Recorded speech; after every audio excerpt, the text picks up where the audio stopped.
Hello, everybody, and welcome back to our podcast, Barbells, Burgers, and Bitching. We are on episode 6, which is going to be another Q&A based on what you guys have asked. And of course, as always, we're going to start off with a slightly more novelty question, or how would you? It's not even a question. Yeah, no, it is a question. It's definitely it's got a question mark at the end. It does. It's a question. It is, in fact, a question. But first off, how's your week been, Alex? I feel like we don't do this enough. You really want me to speak about my week?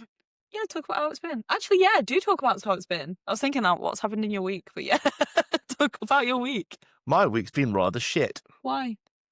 You really gonna make me do this? Yeah, tell the people. I don't know. Yeah, I did a post about it and everything, but yeah. We're supposed to be doing nationals beginning of December. Was it 6th, 5th or 6th? First Saturday. First weekend of December. First Saturday in December. I am no longer doing nationals because I am injured. I have a acute tendinopathy of my pec major and minor, and I don't know if he actually said tendinopathy or just like irritation of subscap, Okay. which is an internal rotator. Mm. Basically, about 5 weeks ago. I started with pain, and I've been working through it. When I benched that 160, that wasn't 100%. I was actually that was like week 3 of it, and it's gradually got worse and worse. And then last Thursday, I did 145 kilos, 3 singles. Huh? For 3 long pauses. Yeah, for 3 singles, long pauses, and I couldn't control the last inch or 2 down to my chest. So you're already like your pec's already lengthened, and then I was dropping. I couldn't control that, so it was going even more lengthened with no control. And then after seeing a physio, sports rehab person, and having a chat with one or two others, decided it wasn't worth it and to play the long game. So pulling out of that. I think the good thing about, like, in terms of injuries, tendinopathies are like an injury that you want, if that makes sense. In terms of the injuries you can have, no, but in terms of like on the scale of injuries you As can far as have, injuries go, a tendinopathy is relatively easy to fix. come back from. It's Yeah. And the thing is, like, the reason I made, like, people, oh, well, just fucking suck it up, stop being a bitch. That is usually my default answer, and every time I've done that, I've hurt myself even worse. But Well, like, that's exactly why you're making the call to come back yeah, now, isn't it? Because so it is like catch it whilst it's not too bad and you can bounce back from so I it. would have been 3 weeks out, beginning of the week, and I'd be in what I call like my peak. So it's basically getting heavier and heavier and heavier. And tendinopathies and tendons basically very like load dependent. So to treat a tendinopathy, you essentially have to scale back a bit to allow it to settle down, and then gradually like build back up that tolerance. And all I'd be doing is hammering it into the ground. And I already, not only was it painful, I then couldn't control stuff. And to be honest, I don't think I could tolerate another 3 weeks of heavy loading because it was getting that painful. So sucks, but we know why. Know why it happened. It's just because did that comp in August. Like, we knew what You've been hammering your pec, haven't you? well, we knew what the weak points were, which was scaps and pecs, and we've been hammering those two. And all the tendinopathy is basically is an overuse. You're doing too much, and the tissue isn't at capacity to handle that. So it's just like a lesson learned, and we kind of didn't know, because we knew it was a weakness. We kind of didn't know where it was at, really. So it was kind of a bit of like a exploration, a bit of discovery. Yeah, bit of a fuck around and find out, and we fucked around and we found out that it was too much. So probably going to do another comp looking at May next year, so that gives me about 5 months. Yeah, which is going to be exciting. 5 months of 6. Yeah, of 6 and a bit. Yeah, so this tendinopathy, like in the acute stage, it can take anywhere from 3 to 8 weeks to sort out. So that's not long at all, really. So the plan is get that healthy and then hammer it again. And like I said, the exciting thing is that I benched an all-time PB when I wasn't 100%. So what can I do when I am? Exactly. And it's just a good example, I think, to set for anyone out there who's potentially facing some niggles or not quite feeling 100% with their lifting. Like, don't ignore it. Go get it checked out, because it can so easily develop into something worse than it needs to be if it's a case of pulling back. And regardless of whether you've got a comp or a race or whatever coming back, like, it's not worth putting yourself in such a vulnerable position that could potentially cause like months, maybe even years of rehab and like coming back from. Like, you're already having to deal with your back. The last thing you want now is to have to deal with anything upper body focused as well, because that would just... I'd want to throw myself off the bridge. That would not be fun. So I think it's good that you're making this decision, as tough as it is. It's a good learning curve. How was your week? My week's been pretty Tell the people. Actually, Tell the people. my week's been like rough. Not like Oh, your rough though. My no, week's just felt yeah, mentally but rough. weekend. Weekend was great. Weekend I ran the half marathon, the Alton Towers half marathon on Sunday. That went really well. If you haven't been following my Instagram, you may not have seen that I achieved like a handful of PBs, which is awesome. I hit my fundraising goal. I was trying to decided at the start of the week before that, uh, I wanted to raise £500 for ADHD UK, which I was a bit nervous about. I thought, oh, maybe I'll aim for like a couple of £100. That's more realistic. But then on the Just Giving page, it was like the minimum it suggested was 500. So I was like, fuck it, we're going 500. I'll give myself 2 weeks. So one weekend before the race, 1 week after the race to raise money for it. And thank you to all you wonderful bunch that have helped and supported me. We smashed it. We smashed it yesterday, which was Tuesday. So 8 days it took to hit the target. In fact, we've gone over the target now because people have continued to donate, which is awesome. So thank you very, very much for that. We also managed to dodge, what was it, Storm Claudia? From the What? Storm Claudia. For the Yeah. marathon. Oh, that was a notification on my laptop. Yeah, no, because the weather was horrendous on the Friday. The 10K was on the Saturday, which it wasn't like amazing for, but Saturday. yeah, there was a 10K race. And then there was a 5K and the half marathon on the Sunday. Yeah, sorry, I've had a. Sunday weather, stunning. Sunny, but cool. It was actually fucking freezing. But once you're running, you're fine. Did you say what your PB was? Oh, yeah, I got a You say what the PB? 50-minute PB. So the last time I ran half a marathon was 2 hours, 20 minutes. Granted, that wasn't in like an official race, but I don't recall ever finding that easy. Yeah. Yeah. Yeah. So this was my first time Big ever up. fully like racing it. And I wanted to see like my 2026 goal was to get a sub 2 hour half marathon. So I kind of wanted to use this as like a gauge on how far off I was off that. And my official chip time, I think, was something like 2 hours, 5 minutes and 12 seconds. Was it 12 seconds? I think it was 12 seconds. So yeah, turns out I'm actually not that far. And that was with a quick stop off of me having to kick my Okay, so this is where the not so great week came into play. Obviously, in any long distance event, I think you're gonna gain a few niggles or injuries of some sort. I could feel a blister forming under the left ball of my foot. Wait, under the ball of my left foot. Does that make sense? Left ball. Under the ball of my left foot. That's what I meant to say. There you go. Nailed it. And it came on about 10K, so I'm like only halfway at this point, and I think I deliberated for about 2 to 3K. Like, do I take my shoe off and try and adjust my sock to see if it's going to help, or I don't know, just see what I can do, because this is potentially going to be a very painful like 11K left if I don't get this addressed. So I thought, fuck it. I didn't want to because I thought it was going to slow me down, but I just thought it'll be less than a minute. Get to the sideline, kick off your shoe, put it back on, adjust your sock, put it back on, which I did very quickly. But in the process, I knocked my index finger on my trainer and it bent, and I had like a hard gel on, and my nails were quite long at that point because I was literally due to get them done yesterday, which is hilarious. And if you're watching the video, you will see that, yeah, half of my index finger ripped off.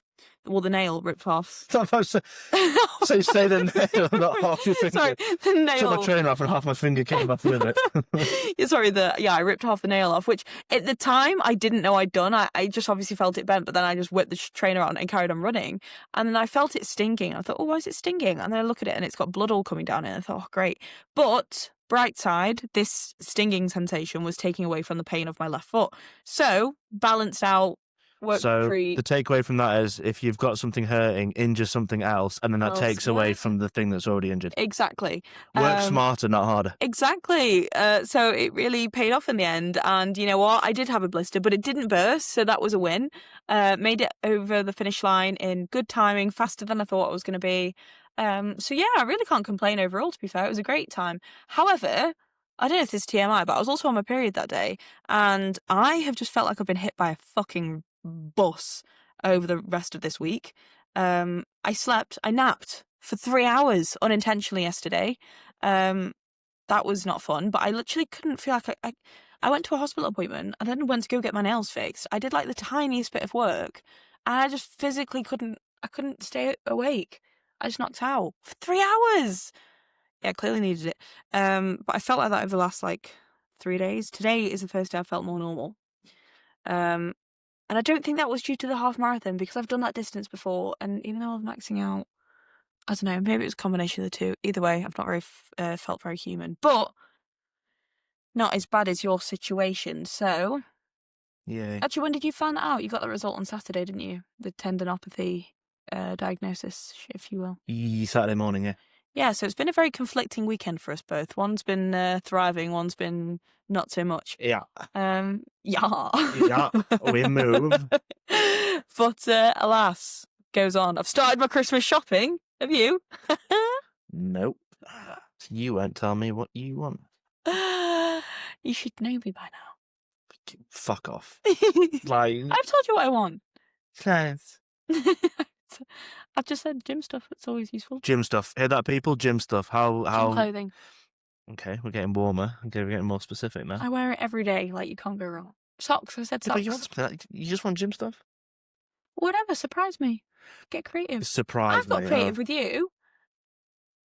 Well, you have mentioned the things that I've got, but it's been like over the course of the year. I'm not hard. I'm autistic as fuck. Huh?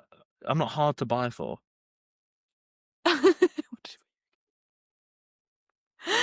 Yeah, but I've just been listening over the course of the year Yeah, of things you've been mentioning. because I like 3 things. Yeah, what? I'm just saying, it's like, gym, nerdy stuff. I need clothes. Yeah. So is it gym, nerdy stuff, and clothes? Yeah, there we go then. There we go. Yeah, but like, It's not hard, is it? definitely will have mentioned stuff over the course of the year. It's just whether you've been listening or not. Oh, fuck off. This is a test. I hate how everything's just yeah. I hate how everything's a test. Is that what you're going to say? Christmas Day is going to be a quiz. Right, notepad out. So you notice over the we can course do of the that. year. Would that be a funny episode? Do a Mr. and Mrs. like equivalent game? Jesus Christ! Yeah, You know where they get like paddles and they're like. I think that would be really. We need a third person to ref. No, we can just like eyes open and then whichever one you're holding. I think that could be funny. Maybe we're gonna have to keep that with YouTube though. I don't know. Spotify, let us know in the comments. Would you find that funny? Anyway, I think we've waffled enough about a week. The question we wanted to start off with is who is more likely to survive a zombie apocalypse? Me or Alex? Do you want some time to think about this, or have you thought about it? I've thought about it. What's your answer? Answer with caution.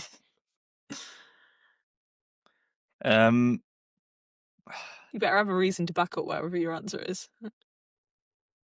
Go on. 3, 2, 1, go. Me.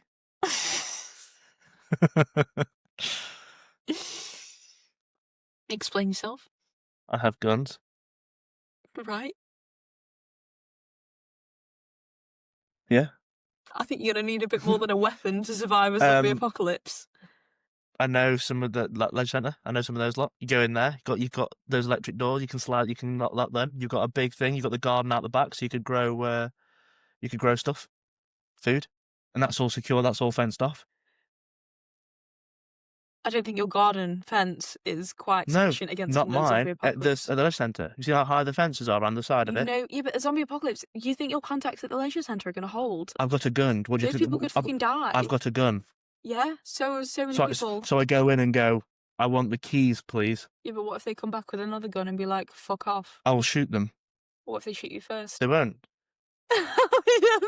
Because they'll hesitate. They've got that huge. They're like, oh, whatever. I'm checked out. It's survival. Leisure centre people, I hope you listen to this. It'd be so secure.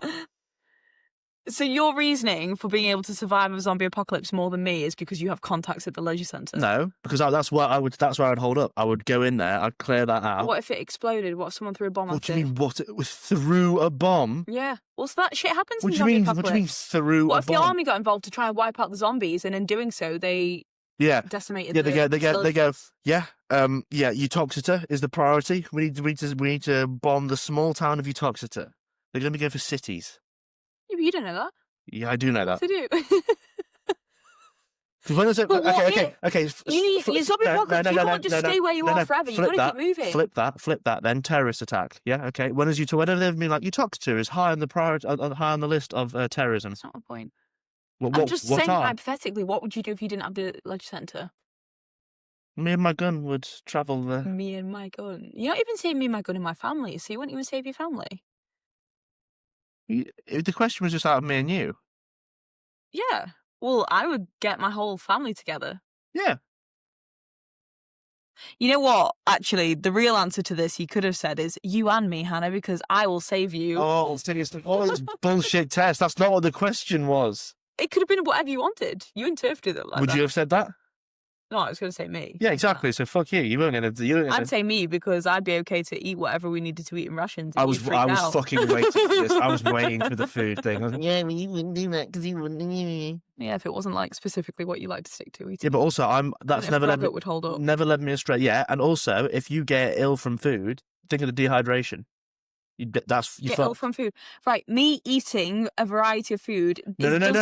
Food poisoning. I'm not saying you eating a variety. I'm saying you've got to be more careful because if you do get ill in the apocalypse with no medication, everything, you get food. Yeah, I know, and it's never led me astray.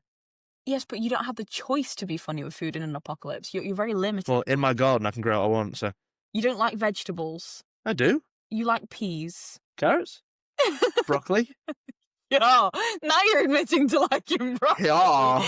If his family hear this, can you just like... And fruit, you can grow fruit. Yeah, but it takes years to harvest. What about if you have a bad harvest or the weather's not good? Then I'll rob some fruit from some other people. I'll raid. I'm going to raid. I just need too much of a pussy to be able to hold up to that. What, a raid? You don't think I could shoot someone? That wasn't what I said. Well, what's a raid? I just think... I don't know. I just don't know if you'd be streetwise enough. The fuck do you mean I wouldn't be streetwise enough? To deal with that kind of like... And you would be. People would be feral. I'd be better than you. You think you'd be more... You could... Absolutely. Why? Based on what? My life experiences. Like what? You grew up in the ghetto? Well, I went to uni in Liverpool, so it's kind of the same. Liverpool's nice. You... Right, okay. It's better than Stoke. Alex's experience of Liverpool is coming with me to Athex, where we literally went from the M&S Arena to do the competition and then walked over to Rudy's on the docks to have pizza. That was it. That's all he's seen. In the dock, along the docks, getting good pizza. Which, yeah, I love Liverpool. Don't get me wrong. I absolutely adore the city. But any big city has crime. Yeah. Sheffield was bad. But you've never experienced it. That's what I'm saying. Like, living there, being more mindful of it every single day. Be mindful of it. I've been to cities. No, I'm just saying though, it's different when you live there. You know, I'm wary at night. Okay. More streetwise. You really think I wouldn't have my head on a swivel if there were zombies walking about? I'm Mr. Neurotic. You really don't think I'd be checking everything? I don't know. I just have to. I don't know. I'd be making. Yes, I would try and save you if it was. Well, that was really sincere. No, in a zombie apocalypse, my first thing would be to try and get everyone I care about like in one place. So let's say your contacts at the leisure centre held up. It wouldn't necessarily have to be. It would just be like, if they don't want to let me in, I'll go in. All right. Well, what if everyone else has that idea? They won't, because I'll be in there. I'll have sorted that out. What close if the they doors. shoot you and they're like, "Fuck you, you want it"? They won't. You can't just base your entire like ability to navigate a zombie apocalypse off. They won't. Well, no, they won't. Because I'll make a statement. You kill someone and then you string them up. You hang them up. What if like 6 of them come your way? You don't have to kill all 6. If you get the leader, the rest will scatter. There's a lot of hypotheticals you're going off. I just yeah, okay. You never watched The Purge and just been like, sometime, when you've had a bad day and you're going on a tangent now. You're about to like talk about your vendettas against people rather than talking about. No, but I'm saying, when you just want, when you're like, because that's the thing. No. In apocalypse, it's like there's no rules, is there? No. It's like everything good. There's no like laws. You can make it's like survival of the fittest. You can do what you want. You never just had a bad day and just thought, no. No. I don't wish death upon people. No. I don't wish death upon people either. All I'm saying is, if it was me or them, I'm picking me. So, yeah, well, yeah. So if they're fucking with me, so exactly that's what I'm saying. So if it came down to it, and it's like if I'm gonna die, they're gonna die. They're gonna die. Okay, touche. Yeah. So you think you, I think me. We just have to agree to this. I didn't see that one coming.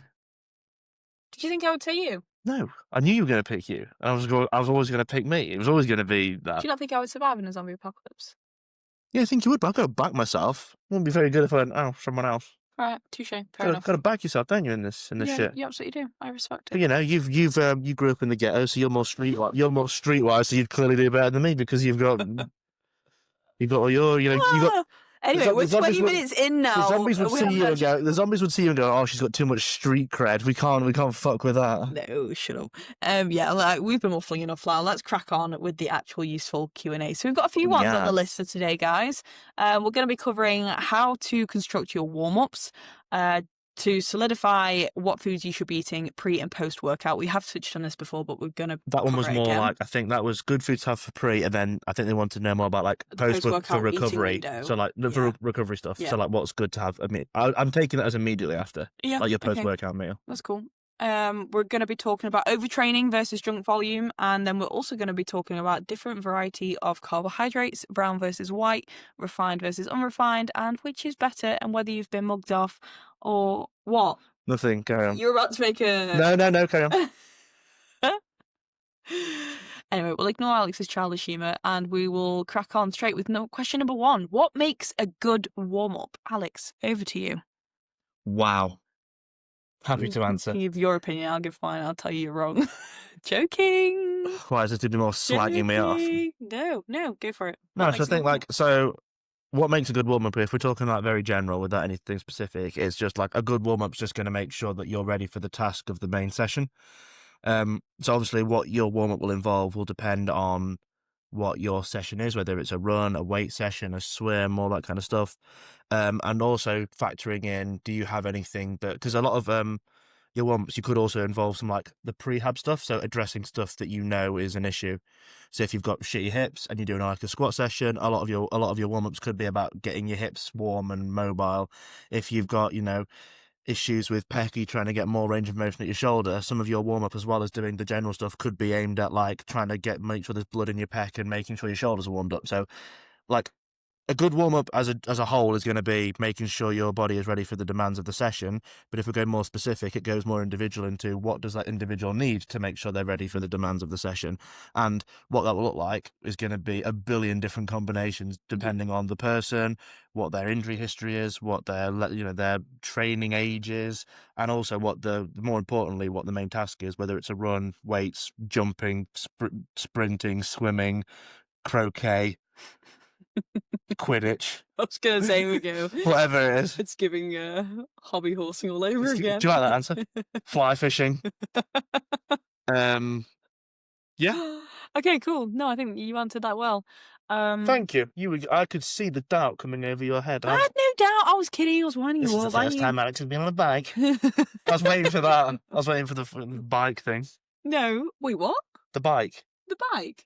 This week for my warm-up has been on a bike. Oh, yeah!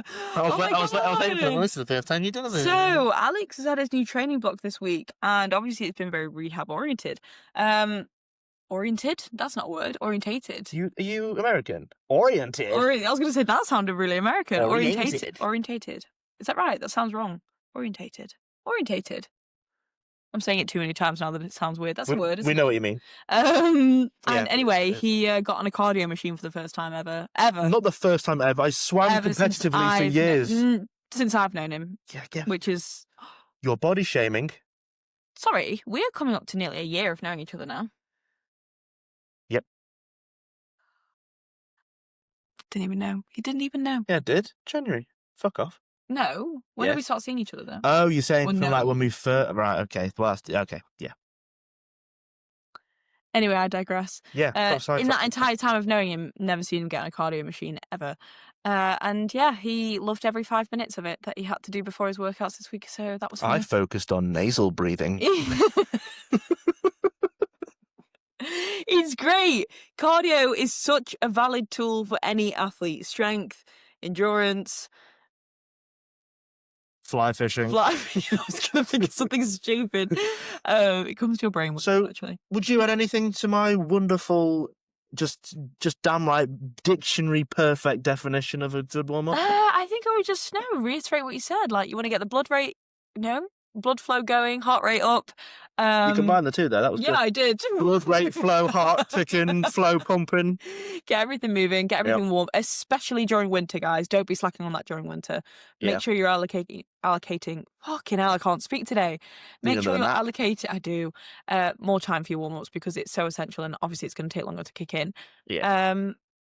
You can have, like, I don't know, like, if you're taking, like, a running prep, for example, you can do the basics, like, you could be doing calf raises, you could be doing soleus raises, you can be doing pogos or some form of plyometric, and then you could be doing, I don't know, some high knees, some skipping drills or whatever. That's gonna be great. But then if you know someone who or you're someone who, like, struggles with a certain part of their gait or, however that might be for you, I'm not gonna go into the specifics.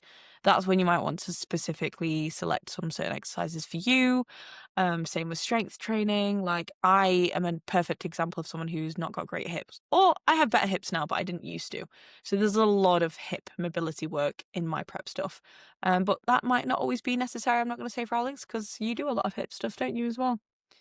It's changed recently, But you did. but All there's right, but no, okay, no, good no. example that you don't need it as much now. Yeah, but there is still hip stuff involved, but it's more like, yeah, we've noticed from the last block there's other things, so it's Yeah. just like any good program But should it's like do. yeah, It ebbs and flows. So geez, I'm having the thing now. We've identified some stuff that needs work, so then the warm up shifts depending on what you yeah. need, depending on the But last it's like block. we could both be training SBD and prep Oh yeah, quite yeah, differently. yeah, depending on Um, what we both need more of. exactly. Yeah. Yeah, So that that sums it up. that one tick. Question number 2. Question number 2. I will not be saying much on this because it is a nutrition one.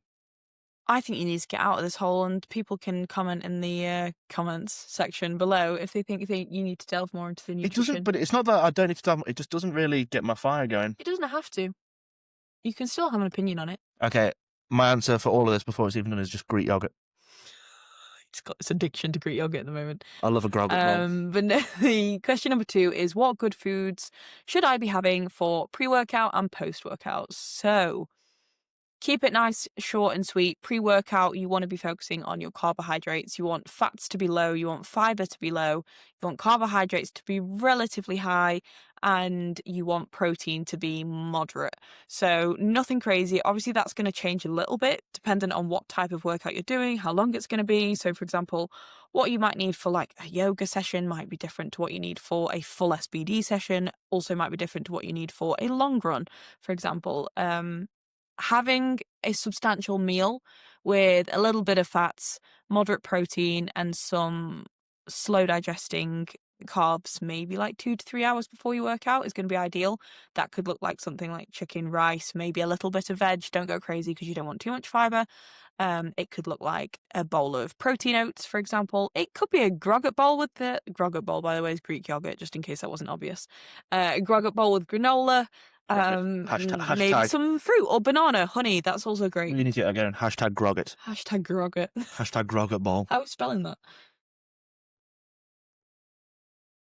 GR. Why is this so hard? GROG? Are we going HURT or just Yeah, URT? grog herd. Grogurt. Yeah, grogurt bowl. Okay, so yeah, pre-workout, chicken, rice, veg, a lean meat basically. You could go fish, rice, and veg. You could go potatoes. Potatoes are fantastic. You could have potatoes and rice if you've got the carbs for it. Boil and mash them, stick them in a stew. Uh, That's Lord of the Rings for you. Sorry. I'll draw that quote in about potatoes. Sorry. I say that as well because the potassium content in fucking hell. The potassium content in potatoes it just helps you utilize the carbohydrates a little bit more, or better, I should say. And then when we're looking maybe 30 minutes to an hour before you work out, that's when you can utilize some fast digesting carbohydrates. So whether you're training first thing in the morning or maybe straight after work, you don't have time for a full meal, or you just want to top up because you've got a heavy session coming ahead, that's when you can be looking at things like either things like gels, sweets, fruit juices because it's easy to digest. Something like a Lucozade Sport would be good because it's got electrolytes and liquid carbohydrates. You could be looking at things like banana, rice cakes, toast, bagels, jam, honey, anything like that really that's just gonna. A Squares bar is a classic staple that gym rats love. That's going to be your time to have something that you know you're just going to digest well and it's not going to sit heavy on your stomach just to give you that energy boost. I will always personally recommend caffeine, providing you're not training late at night. But obviously that's person dependent because some people don't get on with it too well. Before you go on to post, I Mm. know they've said food, but I'm just going to be the one asking the questions because this isn't my thing. Go for it. Hydration. Is there anything you'd recommend in terms of like we've got like obviously the food is the big thing, but would you do Like, would you make sure you're hydrated properly? Would you do anything in terms of like Absolutely. electrolytes? Would you take anything specifically before, or are you just saying hydration, just making sure you've had enough before that? Personally, I'm quite a sweaty trainer, so I tend to have electrolytes quite regularly. I also do quite a bit of endurance or like running training as well, so I obviously sweat more. So I don't always sweat as much in my strength training sessions, dependent on what it is. Also dependent on the temperature, like winter, I'm not sweating as much. Summer, I sweat a fuck ton. So the sweatier you are, basically, the more salt you lose in your sweat, the more electrolytes you're going to need to replenish. You will naturally get electrolytes through your cooking if you're using salt, if you're eating a big variety of fruit and veg, but you're never going to really do any harm by having an extra supplement on hand, especially if you know you've got a really intense session coming up. I notice the difference massively. I know a lot of my clients notice the difference massively. Try it, give it a go. It's not like, the end of the world cost wise. They're not super expensive. Um, you can get affordable ones that taste good, work effectively, or you could simply make your own version if you don't want to buy them and put like fruit juice with some salt and water in the mix, and that's going to help hydrate you as well. And would you have that as like part of the pre-workout thing, or would you have electrolytes as intra-workout as like your drink during the session? Um, How would you if you've got a long what would you session coming recommend? ahead, so if you've got like a long run, for example, or you've got a really heavy SBD session, perhaps, yes, have some before. Um, gonna do you no harm having it intra. I wouldn't probably say you need them before and intra unless you know you're gonna do something like a long run. So if you're doing like a fucking half marathon, then yeah, you might want to be replenishing them throughout the entire time. If you're just doing a lifting session, you probably don't need it. Post workout, if you haven't had any before, maybe consider it. Unless you're just going to have a very well balanced meal with lots of fruit and veg and you're going to season it with some salt, that's probably going to be sufficient for you. Post workout, though, again, you want to be prioritizing what you've basically just burnt, so carbs and protein. Um, think about your body needing the building blocks to be able to replenish what you've just required. So, like, you've just broken down a lot of muscle tissue training them. You've just done a lot of damage to your muscles, to your connective tissues, to like whatever you've just been training. You needed to give it the building blocks to replenish, to be able to grow and recover. So that's where your protein comes in. Carbohydrates goes again, you want to be replenishing those glycogen stores that you've just used. So giving yourself enough carbohydrates that's easy to digest, keeping fats and fiber relatively low so you can digest it in a decent time.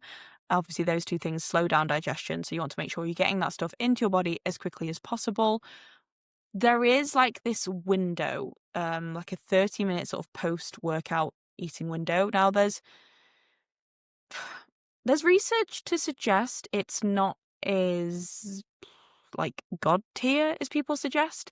I definitely think it's going to be good to get something in that period of time because you are, what's the word, more susceptible to metabolizing it more efficiently. However, don't stress too much about it, providing you're eating enough protein throughout the day. You're still hitting your targets. You're still, hitting your required calories or macros throughout the day. Don't stress if you can't get that meal in half an hour straight after. Maybe you have to go for a meeting. Maybe you have to go pick up the kids from school. Maybe you have to, I don't know, get back home and the traffic is late and it takes you an hour to get back. I don't know. Don't think that you've lost all your gains because you can't get the food within that 30-minute window. Like, if you can get it in quick, awesome. That might do you a tiny bit better. But in the grand scheme of things, we're talking like percent. Like, it's really not going to make or break your results. Just make sure you're prioritizing regular feedings of protein throughout the day. You're getting sufficient amounts of carbohydrates and micronutrients in, and your fats and fiber are where they need to be. Again, just keep them away from training. Does that answer it? Yeah. Yeah, it does. Yeah, cool. Question number 3 then.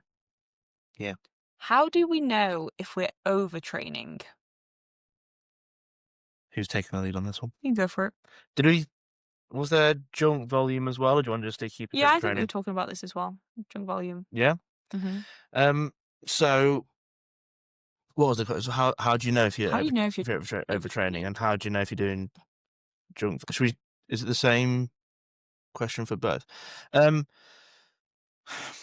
No, I I think we're think just going to talk about junk. We've made I it there to remember. talk I about. remember, like a few years ago, overtraining was. I suppose it is now, isn't it? Because all the science-based fatigue, scared of fatigue stuff.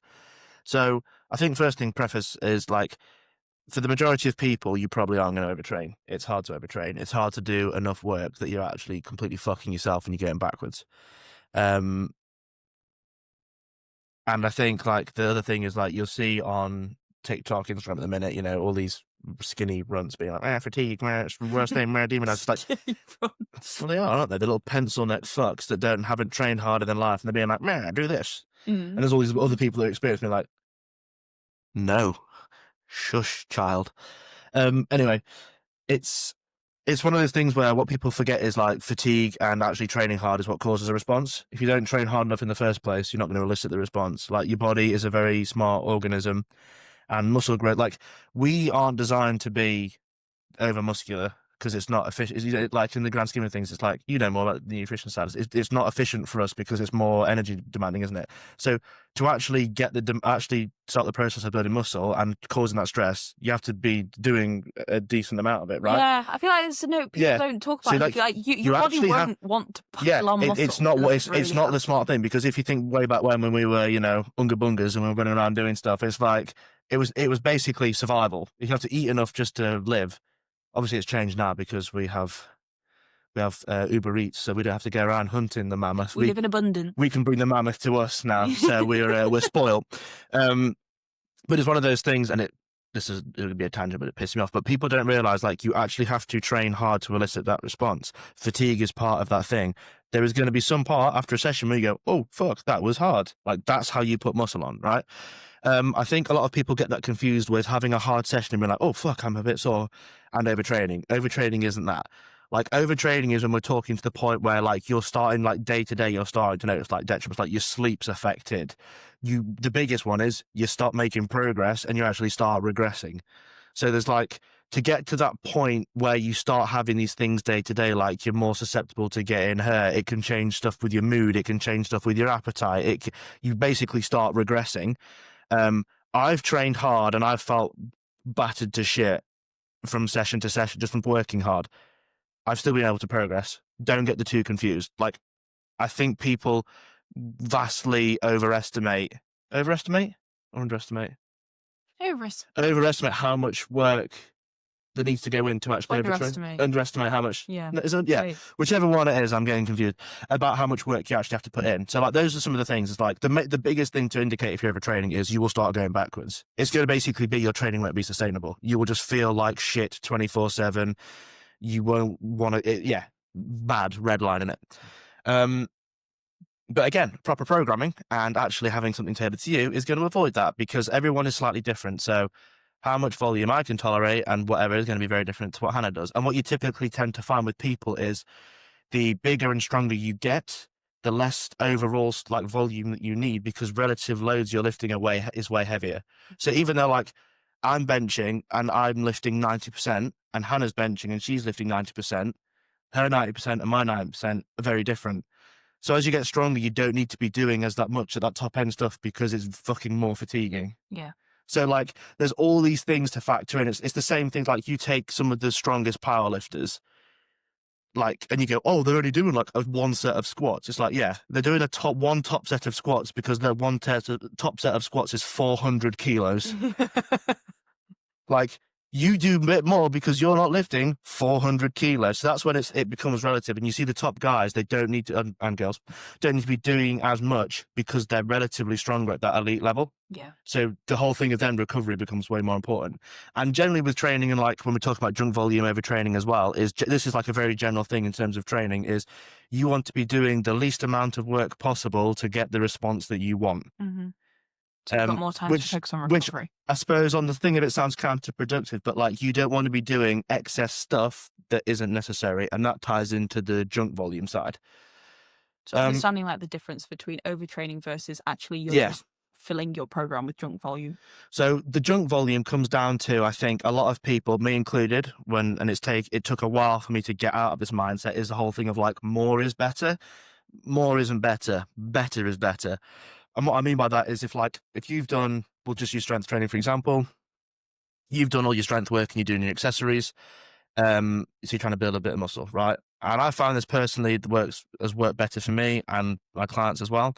I used to be a big, 4 sets, like 3 or 4 sets, man. You have to do that because anything less than 4 sets, you're not going to be doing enough. as you get better and you're lifting more and you become more efficient at movements and you're lifting heavier, you can't sustain that same output over 4 sets. You do 2 sets maybe and you go, fuck, that was hard. And then your third one and fourth one become a bit meh. You're doing it just going through the motions. You're doing it for the sake of doing it. Where I've found for a lot of my work is like doing 2 good quality sets, fucking hard, whatever, like output is much more conducive and beneficial than doing the 4, because I was just basically doing 2 extra sets because mentally I was like, I have to do that, otherwise I'm going to waste away and my biceps will disintegrate and I'll become a fucking shrimp. And it's the same thing with the my clients. Got one dude who is like obviously wanting to do like a powerlifting comps. We've been messing around with some bits, and he's noticed a much better just feeling better and being able to make better progress doing the 2 sets. But it's not just because he's doing 2 sets doesn't mean he's pussyfooting it. It enables him to train those 2 2 hard, sets, intense quality those 2 sets. fucking hard sets. And he's saying like, well, the proof's in the pudding. He's got stronger. He's setting all-time PBs with what? How much lighter is he now? 12 kilo? 12 kilo. Yeah. So he's lost 12 kilos, yet he's putting up all-time best numbers. And part of that whole thing is obviously is losing weight, is making sure the program's spot on while he's doing that weight loss. If the volume is too high while losing weight, that's a recipe for rope. Especially when you're looking to couple like building muscle and strength with fat loss, like the Yeah. volume management, the load management, all of that massively matters because you're working with less energy. So you need to be getting the best quality out of what you've got. But I think the other thing I found as well with doing less sets is that it's easier to progress that weight over weeks. Yeah. So like if you're doing 2 hard sets, Well, yeah, because I it's feel like easier to stick the weight. Well, if you're trying to constantly progress 4 sets, you can't. It's really hard to try and beat. you're also and- like more, I feel like, what's the word? You hold back more on the sets. Yeah, because you're like, I've got to give yeah, another 2 sets. yeah, to yeah. this. I can't Really max good out. point. Really, really good point. So you yeah, don't really put 100% into those Mhm. sets, or like even 90%, because you think like, "Ugh, I don't want to hit like a 9 or a 10 RPE yet Oh, yeah. because I've Oh. got like another 2 sets to. Yeah. Not saying you should be training to failure on everything, but you should be training Close hard. to. Yeah. Around Exactly. And some reps close you're to right, it. you'll hold back. But that being said, I think you also have to earn the right to be training for 2 sets, because Yes. there Yeah. are some people that will not train hard enough. They don't. It's not their fault necessarily, but if you're relatively new to the gym, new to strength training, you don't really know what training intensely feels like, yeah, or looks like, and that's fine. It's a skill. Like, it's a skill we all develop. Sometimes we overshoot it massively. Sometimes we undershoot it massively, and Yeah. I think it's one of those things though. Sometimes you have to obviously stay safe, don't hurt yourself. But especially with like RPE, sometimes you have to do a set that takes you to RPE 10 to realize. so you know what an RPE 10 is. Because some people do like a set of 5 on front squats and they've been like, oh, it was an 8. It's like, no, do that to failure with someone spotting you. So when you fail, you can actually fail. And then you take know the what. ropes off, and you know roughly. That's Yeah. And it's like, then you know what a fucking set, like when you've done those AMRAP squats, like your mind always goes before the body. Like if you have someone there being like, I want a rack, it's like, no, fuck it, No. do one more. Yeah. Fucking do one more. Do another. Because you've also got to take into things like bar speed or like movement speed, and knowing, okay, is that rep looking like the first one still? Yes, then you've got more. It doesn't matter if it's burning, if it's feeling like shit right now, if you're gassing out because your lungs can't keep up. Another reason why you should do cardio, by the way, if you strength train. But anyway, I won't go on. Probably want to preface also, like, this doesn't mean go out and go to failure on squats. That's just an example. Probably not the best one to. Best one to, if you want to actually take, like, do a set to, It's like like a leg extension, though. or even like a Smith machine bench. Yeah.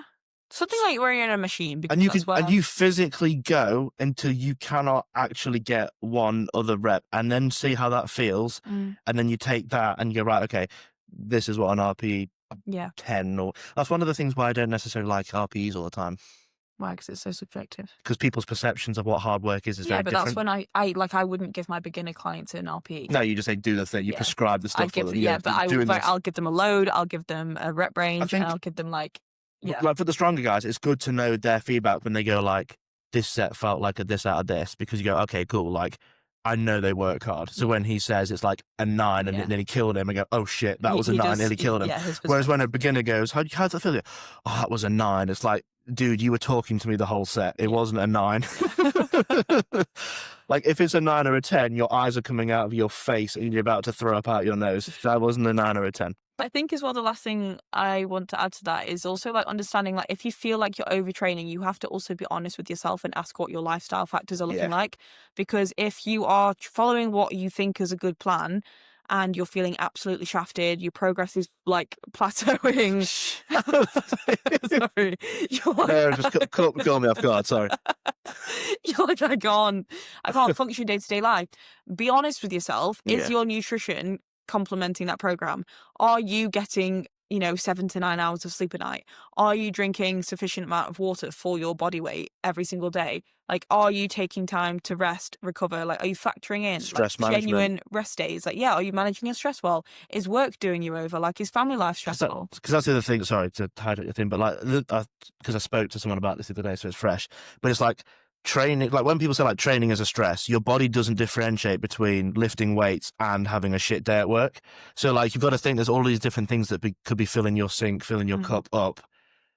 And then you don't want one of these things to then tip you over. So having everything else, making sure, like saying your sleep is on point, nutrition, hydration, stress management, ensures that It's almost like undoing the plug a little bit, so the water goes down. You so allow can that keep so you can actually go in and train, and that's not the straw that breaks the camel's back and causes your sink to overflow. So it's like saying that's why it's really important. I know, like as coaches, you might sometimes like, why is it important I sleep, and why is it okay that I hit my calorie thing, and why is it important that I drink? This is why, because like if you can manage all of that, because then you can train harder, then you can get better results. Because to literally overtrain is really fucking difficult, but it's quite easy to plateau with your progress or to not see the performance improve like you should if you're not managing those other factors as well. So if you're not working on your nutrition, if you're not sleeping well, if you're slacking on your water or you're living off caffeine, your training won't present the way it should be, or your progress won't present the way it should be. But that's not actually your training's fault, it's everything else. Because sometimes as coaches as well, it's like if we haven't like manipulated the program or anything, and all of a sudden stuff changes, we will go to like lifestyle factors. Like,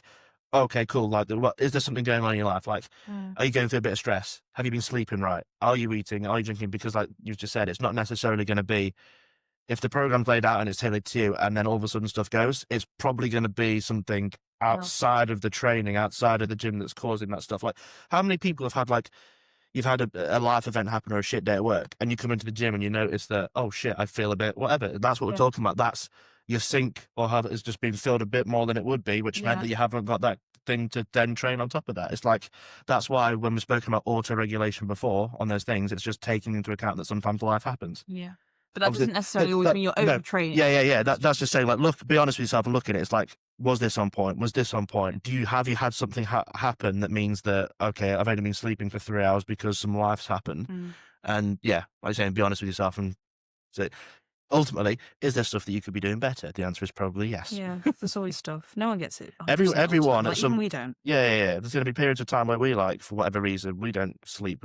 Sometimes you just have a shit night's sleep. You know what does really annoy me though? Like, and I get this from my mum so much, and I think you'll probably hear this from people that don't train or don't live the lifestyle that you live. But if I'm tired, like if, I don't know, I've just got back from training, or maybe I've just, for example, completed the half marathon, or I've just done something that's a little bit more intensive, and I'm like, oh, I'm absolutely exhausted. I get the whole, do you ever think you're just doing too much? Maybe you're overtraining, Hannah. I think you should calm down. I think you should just relax a little bit more. No, Mum, I just need to go to bed. I just need to get some early nights. I just need to make sure I'm fueling enough. Like, I need to manage my stress better, manage my time better, make sure I'm allocating some downtime. Like, you will hear so many people that don't get it jump straight to the, you're doing too much, you're overtraining, when really that's not true at all. The exercising makes you anti-fragile. Yeah. The exercising is really important. Shut up, Karen. Anyway, moving on. Question 4, fourth and final question. I'm sitting this one out here. You want to sit this one out? Well, do you want to ask the question? Yes, I will. Question 4. White versus brown carbs. Which is better? And also, give us the why behind that. Break it down for us. Tell us the difference between them. This one's relatively simple. So I feel like people, well, no, like people overcomplicate this or make this a big deal, and it really like has everything in nutrition and fitness needs context. So you can get brown rice, you can get white rice, you can get brown bread, you can get white bread, you can get, I don't know, brown tortillas, you can get white tortillas, you can get, brown pasta, you can get green pasta, you can get red pasta, you can get lentil pasta, chickpea pasta, you can get all types of pasta. You can get vegetable crisps, but they're not white or brown. Yeah, we'll stay on track.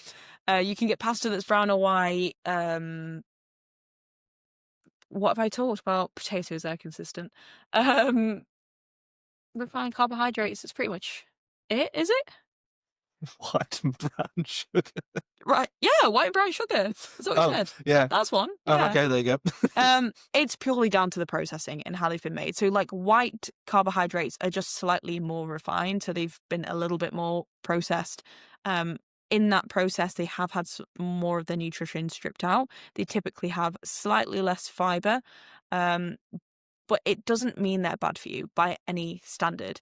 And in fact, it's context dependent because back to what we were talking about, sort of pre-post workout food, you don't want much fiber. So maybe like white rice, for example, in that circumstance would be more appropriate to have for a pre-workout meal, especially if you don't have as much time to digest, whereas brown is obviously going to be slightly more fibrous, which might cause potentially some digestive issues if you're a little bit more sensitive to it. I was going to say, you've mentioned a couple of times on the nutrition ones why they don't want fiber before a session. So say, elaborate on Why? that.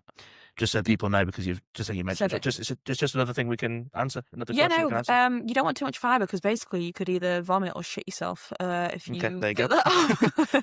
No, people can tolerate different amounts differently. Like, I have a relatively high fiber diet consistently every single day, so I can tolerate it quite a lot. That means I can probably get away with more fiber in my pre-workout meals than maybe someone who doesn't eat a lot of fiber every single day because they will be more sensitive to it. I saw you look at me. No, I was going to look at you back and see you look at I yourself. saw you. I thought you side-eyed me No, I when you were didn't. talking. But I saw you look up and I thought I'm going to do it anyway. No, this is something that you recommend as a bit of a blanket statement because typically, on the whole, people don't eat enough fiber. So typically people are going to be more sensitive to fiber. Just increases risking of slow digestion, gastric upset, bloating, that sort of thing, which obviously you don't want pre-workout because you're going to feel uncomfortable and you might have to run to the toilet and shit yourself. Or not. Could go either way. But essentially that's why you want to limit your fiber as well because it slows digestion, so it's going to mean you don't get that protein and that carbs in your system as quickly. So back to the sort of white versus brown context, like people make out like brown is superior, like it's more healthy, it's less refined, da da da. Like arguably, yes, it does have a slightly more dense nutrition profile, but it's not that deep. Like in the grand scheme of things, it's minimal. And again, context dependent. So like pre-post workout, white carbs are probably going to be much better for you. If you struggle to get your fiber in, then it's, having brown carbs is an easy substitution to make. So you can throw in like, if you have eggs on toast for your breakfast and you're looking to get more fiber in your diet, have brown toast instead. Have wholemeal, have the seeded bread. That's going to have some more fiber, some healthy fats, more micronutrients in. And you can literally do that with all the carbohydrates, so like rice, pasta, whatever. I think that answers it. Does it answer it? Do you feel that answered the question? Yeah, that was very comprehensive. Yeah. I feel like you don't need to complicate it more than that. No? Do you have anything else to add? Are you excited for the week ahead? Don't want to talk about it. You can talk about it here. It's a safe space. Nah, I'm just in a bit of a lull with training, so. What do you want people to take away from your experience, though? What, with what I'm going through? Yeah. That's Pitbull. Is it Pitbull? Turn a negative into a positive? To quote the great Pitbull. Yeah, I did a post about it because I thought it was important to be transparent because obviously social media and everything, it tries to show everyone will, especially in the fitness space, I think it always tries to show you the sunshine and rainbows and look at the great things I did and this is this and da-da. But that's not the reality. The reality is like, if you're in a sport where you're trying to, like with any sport, it's not just weightlifting, like, lifting weights and powerlifting, whatever. If you're trying to push your body, you're at a risk of, potentially getting an injury. And that's what happened. And again, it's like in the grand scheme of stuff, it's a relatively easy thing to fix. It's not like I've completely fucking torn a tendon off or anything. But it doesn't take away from the fact that it's a bit shit going from an all-time PB a few weeks ago to then having to regress training for a bit just to sort it out. Like, motivation for training this week has been very low. Every time I've gone into like on the bike, 5 minutes, it's like, I don't want to be here. I could think of the cardio there, or because what? no, it's just because I know the stuff ahead is just going to be like not what Not I fun. want to do. It's basically a lot of rehab stuff, and then obviously some stuff that I can do, which is fine. But a lot of it is trying to just rehab the pec and stuff. But then it's the whole thing of like, well, if I want to get better and I want to get back to what I'm doing, I kind of have to do the boring stuff for a bit to enable me to do the fun stuff. What would you tell your clients in this situation? Exactly that. It's like, you're gonna have to do this bit to do the stuff that you want to do, and it's not like it's totally pointless, because the other way of thinking about it is there's, obviously the pec. We knew the pec was a weak link.